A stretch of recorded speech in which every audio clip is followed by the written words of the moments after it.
Dans cette vidéo, nous allons découvrir ensemble un flipper qui a marqué les années 80. Une machine merveilleuse qui à elle seule a relancé l'industrie du flipper. C'est un flipper mythique, c'est tout de suite sur Balzac We Ghost.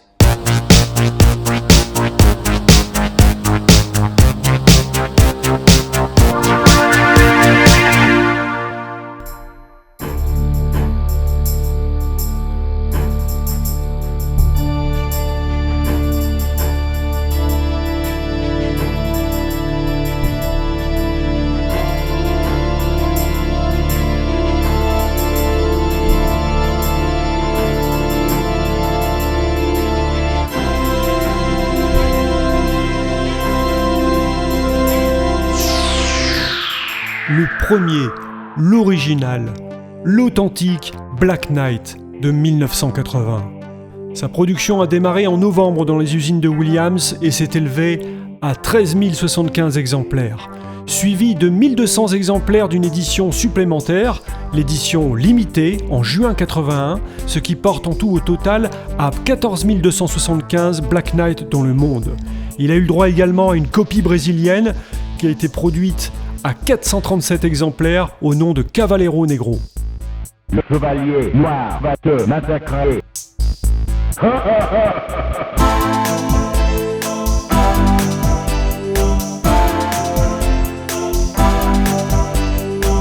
Le Black Knight a 3 cousins, le Pharaon, le Jungle Lord et le Solar Fire.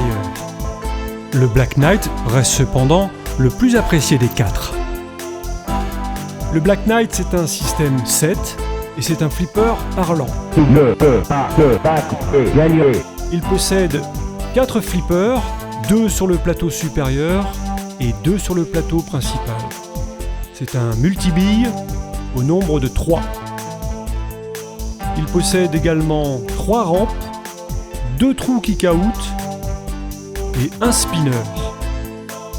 Et il ne possède en revanche qu'un seul bumper qui est positionné sur le plateau supérieur. Il a en outre 4 banques de 3 cibles tombantes, ce qui fait au total 12 cibles qui ont la particularité d'être temporisées. Et puis enfin, il possède ce qui a été la révolution en 1980, ce sont bien sûr les MagnaSave au nombre de 2, qui sont activés par 2 boutons supplémentaires sur le côté du flipper.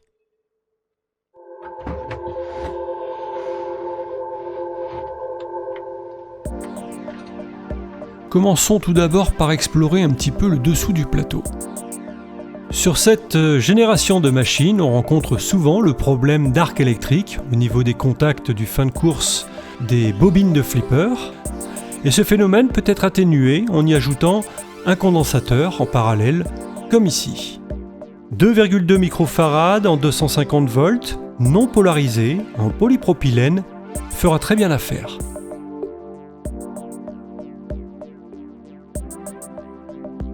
En descendant un peu plus bas, on aperçoit cette fois-ci une grosse bobine.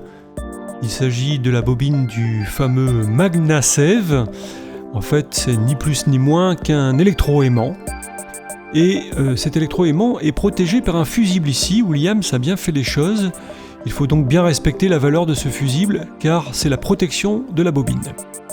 La particularité, c'est que cette bobine n'est pas commandée par un transistor, mais par un relais. Peut-être pour éviter les effets selfiques.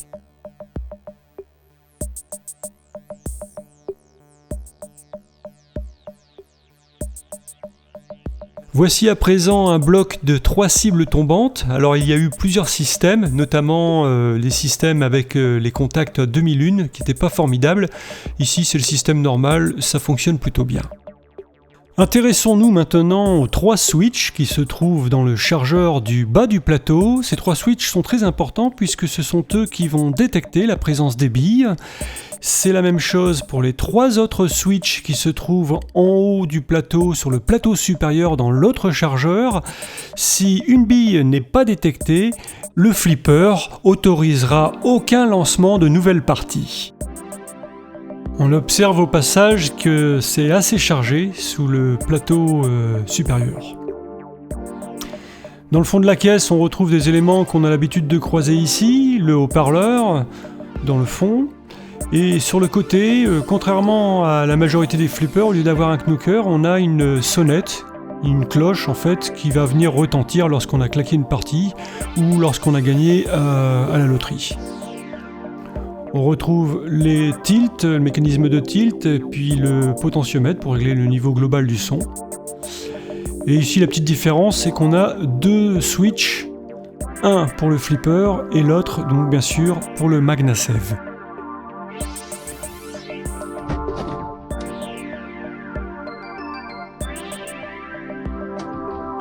Alors on va regarder un petit peu l'intérieur du fronton, faire une petite visite où se cache l'essentiel de l'électronique. Dans le coin inférieur droit, on observe des grilles, et sous ces grilles, il y a le transformateur d'alimentation, qui est ici. Alors il faut le savoir que sur le Black Knight, il y a eu deux versions distinctes, dont une où le transformateur a été placé dans le fond de la caisse.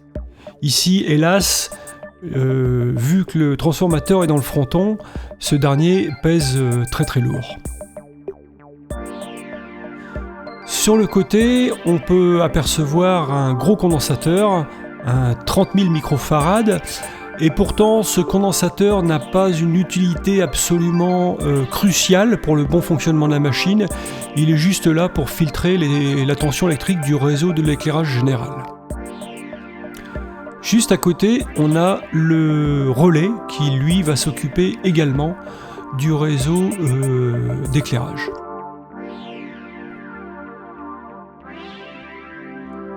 Alors si on revient sur le transformateur, au secondaire, on a les différentes tensions électriques toujours en alternative qui vont sortir et aller vers les deux ponts de diode qu'on observe ici. Alors les ponts de diode, ils sont directement fixés sur le fond du fronton, sur la tôle, et finalement c'est très astucieux parce que l'échange thermique va se faire grâce à la partie métallique qui offre une grande surface d'échange. Juste à côté, on a un support de 3 fusibles qui lui aussi est fixé sur la tôle du fond du fronton.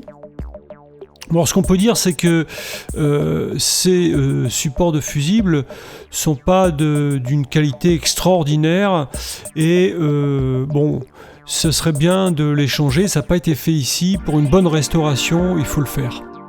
C'est quand même un élément crucial.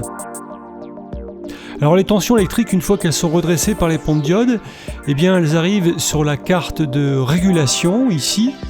Donc la carte de régulation, c'est une carte qui n'est pas très peuplée, elle a des condensateurs, ici il n'a pas été changé, mais là aussi, pour une bonne restauration, c'est préférable de changer tous les électrochimiques.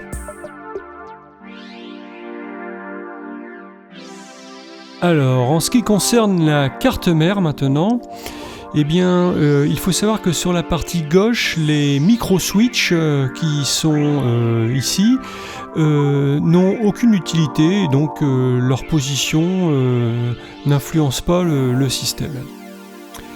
On retrouve les proms de jeu ici, qui sont principalement des 2716 et des 2532. On a les microcontrôleurs qui sont sur support Tuli, puis alors ici le microcontrôleur qui s'occupe du son, celui des afficheurs en dessous, et le microprocesseur qui est avec son quartz cadencé à 3,58 MHz. Et pour finir, le problème récurrent, c'est l'accumulateur qui coule. Et donc il est préférable de le changer par une pile au lithium. La communication entre la carte driver et la carte mère pose souvent des problèmes, et ça c'est lié à cause du connecteur central qui est ici. Donc je vous conseille vivement soit de le changer ou de le restaurer, mais en tout cas soyez vigilants à son égard, il pose souvent des problèmes. Alors notez que la carte mère ne doit jamais être mise sous tension sans la carte driver. Ici, on voit le connecteur J12 qui a été remplacé par du 9 avec des cosses en trifurcon. Je vous le conseille parce que là, c'est le circuit puissance qui va vers les bobines et notamment celle du flipper. Ici, les Darlington en TO 220 qui commandent notamment les bobines. Et puis une autre série également de transistors ici. Alors sur cette carte driver, on voit les réseaux de résistance de puissance et les séries qui sont à gauche, ici et là, ne posent pas de problème particulier. En revanche, celles de droite, souvent elles sont brûlées et parfois même elles ont endommagé la carte driver, donc je vous conseille fortement de les changer par des 5 watts sémentés et de les souder assez éloignés de la carte.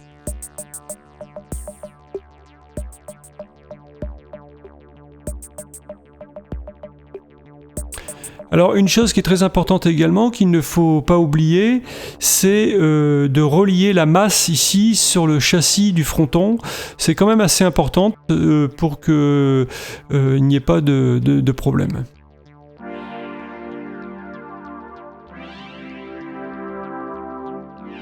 Alors tout à l'heure dans la rubrique des astuces, je vous donnerai un petit tuyau là-dessus sur cet endroit-là de la carte driver. Clôturons le chapitre de l'électronique en examinant maintenant la carte son.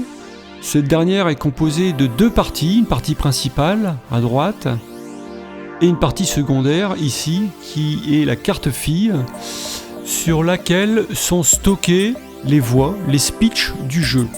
Alors elles sont stockées normalement dans des 2532 ou 2716. Alors ici on voit les 4 supports. Ici, elles ne sont pas présentes parce qu'on a fait une petite modification en compilant les voix françaises et les voix anglaises dans une seule prom. Et avec un petit commutateur, on a la chance de pouvoir choisir entre la voix française et la voix anglaise. On a ici un potentiomètre qu'on peut changer facilement s'il crache un peu trop et qu'il est un peu trop vieillissant. Il s'agit d'un 5 kΩ. Alors la carte son ici fonctionne de manière plutôt autonome avec son processeur 6802 et sa RAM 6810. Son étage d'amplification est assuré par un ampli TDA 2002. Alors comme sur les autres cartes, il est souhaitable après toutes ces longues années de bons et loyaux services de changer les électrochimiques. Et alors ce qu'on peut dire, c'est que sur une carte son, en général, quand on change les condensateurs, on a un gain de qualité significatif sur le son.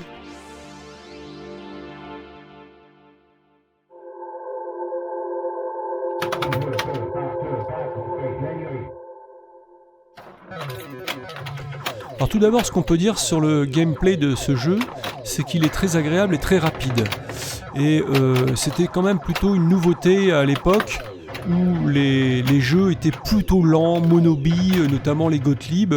Et donc avec le Black Knight, on a vraiment changé de cours. Là, on commence vraiment à avoir des règles intéressantes et une rapidité de jeu beaucoup plus importante. Ici, on a loqué les 3 billes dans le chargeur du haut. On obtient donc le multibille à 3 billes, puisqu'on peut aussi obtenir un multibille à 2 billes si on loque une bille dans le chargeur du haut et dans le quick out à gauche de la deuxième rampe. Pendant tout le temps où on a 3 billes, on triple tous les scores. Donc ça c'est visualisé par l'insert vert à droite sur le plateau central qui est allumé. Et si au cours du multibille on perd une bille et qu'il nous en reste plus que 2, on passe en double scoring.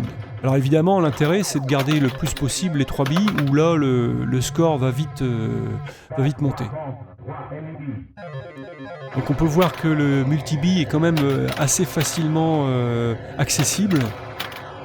Quand on a le bon coup de main comme là, on renvoie les billes dans le chargeur et là ça fait pas mal de points. Alors c'est toujours un petit peu difficile de gérer à la fois les billes qui sont sur le plateau supérieur et le plateau inférieur.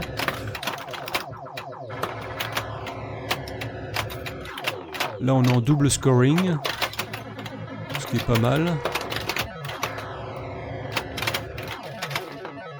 Alors pour obtenir l'extra balle, il faut abattre 3 fois 2 blocs de cible, un à droite, un à gauche, ce qui n'est pas si évident que ça. Donc là on voit qu'on en est loin. On a... Voilà, là j'ai obtenu 2 fois le bloc de droite sur le plateau supérieur. Donc il faudrait encore une fois ce bloc et 3 fois celui qui est à sa gauche. Et une fois qu'on a obtenu ça, l'extra balle s'allume et il se situe dans la rampe de gauche. Donc là on lock les billes. Alors la signalisation est très bien faite sur ce flipper.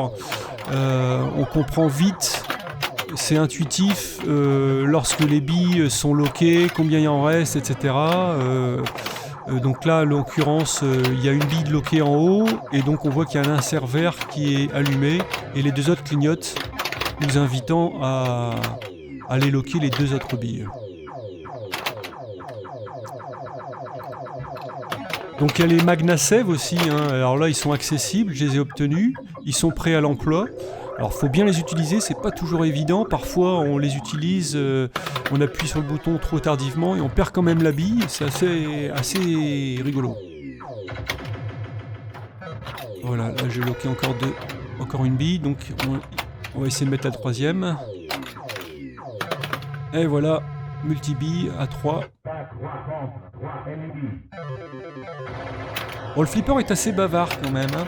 Et il y a pas mal de speech dans les mémoires, donc c'est assez varié quand même. N'oublions pas que ce flipper a plus de 40 ans quand même. Alors pour avoir la fameuse sonnette dont on a vu tout à l'heure dans la caisse. Alors la sonnette retentit pour plusieurs événements. Elle ne retentit pas que quand on a claqué une partie, elle retentit également lorsqu'on obtient l'extra bille, etc. Donc ce qui fait aussi une animation supplémentaire pour le flipper.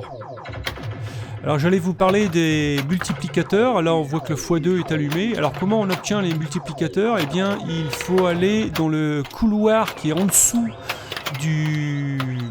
Alors là on vient d'obtenir l'extra bille, donc qui se situe sur la rampe à gauche en haut. Donc pour revenir au multiplicateur, en fait, voilà, c'est ici qu'il se trouve. On vient d'en obtenir x3 là. C'est une sorte de passage en fer à cheval qui est pas évident à avoir. Donc là encore, évidemment, si on a x4, x5, les scores vont vite grimper. Alors je trouve que sur ce flipper, les jeux de lumière sont assez sympas aussi. Et ce qui a été souvent le cas chez les Williams. Par rapport, encore une fois, sans vouloir les dénigrer, les Gottlieb, qui, me semble-t-il, avaient quand même pas cette avancée technologique à cette époque-là. Williams dominait vraiment le milieu du flipper, je pense. Sans oublier les Bally aussi, qui ont fait des très très beaux flippers à la même époque. Alors le Black Knight a eu un énorme succès et donc je vous le disais en début de cette vidéo, le tirage est assez important et pourtant aujourd'hui il est difficile d'en trouver parce que tous les plateaux sont usés. Et alors la raison elle est simple, hein, c'est que les exploitants les ont usés jusqu'au bois tellement ils étaient rentables. Donc si vous en voyez un passer et que vous avez envie d'en acquérir un, eh bien si le plateau n'est pas usé, vous aurez beaucoup de chance.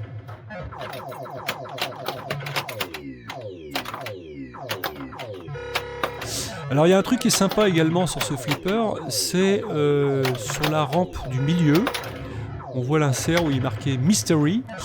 Et donc ce Mystery s'allume lorsqu'on passe dans le couloir de droite, l'inlane, et qu'on monte dans cette rampe. Le flipper va nous accorder un bonus mystère et qui peut varier, je crois, de 20 000 à 100 000 points. Donc c'est assez sympa et parfois lorsqu'on joue à plusieurs joueurs ça peut faire la différence lorsqu'on a des scores serrés.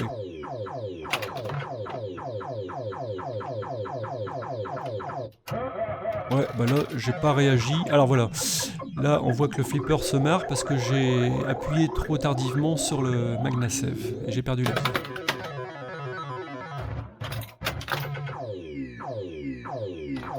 Alors il faut savoir également qu'il a une particularité, ce flipper, c'est que si on joue à plusieurs, à la fin des parties,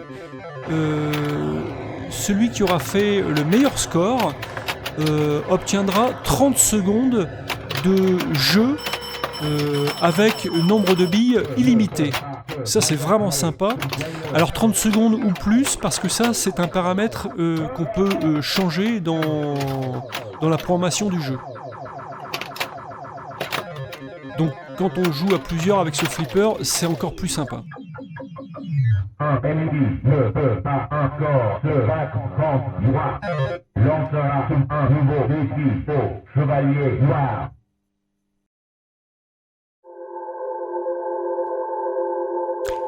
Alors la petite astuce dont je vous parlais tout à l'heure concernant la carte driver consiste à faire une petite modif au niveau des résistances concernant la matrice et en particulier les colonnes de la matrice de switch pour les switches qui ne répondent pas beaucoup ou mal, eh bien il y a une petite astuce qui consiste à shunter les résistances. Alors plutôt que d'enlever les résistances et de les dessouder et puis de faire un pont, on peut faire beaucoup plus simple. On fait un petit strap à l'arrière de la platine sans enlever la résistance, le courant prendra le chemin le plus court. Ça fonctionne parfaitement et ça vous donnera la garantie que le flipper réagit bien sur la détection des billes, etc. C'est pas mal de problèmes supprimés en ce qui concerne les contacts. Bon, si vous avez aimé la vidéo, n'hésitez pas à mettre un petit pouce bleu et à vous abonner à la chaîne. Je vous dis à bientôt.